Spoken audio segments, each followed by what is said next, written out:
World cup matches లో Sri Lanka versus India match లో మన ఇండియన్ టీం గెలిచి హ్యాపీగా వరల్డ్ కప్ కూడా సాధించి ఆ రోజు మిడ్ నైట్ ఆ స్టేడియమే కాకుండా ప్రతి ఒక్కరు కూడా ఫుల్ టు ఆనందంతో డాన్సులు వేస్తారు.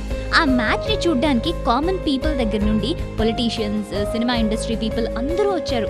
అండ్ అందులో మన సూపర్ స్టార్ రజనీకాంత్ గారు కూడా వాళ్ళ డాటర్ సౌందర్యతో కలిసి మ్యాచ్ చూడడానికి వచ్చారు. ఇక రావడం అయితే వచ్చేసారు, బట్ మ్యాచ్ అయ్యాక వెళ్ళిపోవడానికి మాత్రం చాలా కష్టపడాల్సి వచ్చింది. అది మామూలుగా కాదు. అంత క్రౌడ్ అసలు రజనీకాంత్ గారిని వెళ్ళనివ్వలేదట.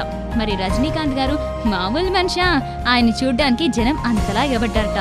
ఎనీవేస్, కొంతమంది వివిఐపీస్ హెల్ప్ తో ఎలాగో అలా ఆ జనం నుంచి బయటపడ్డారు మన రోబో రజనీకాంత్ గారు.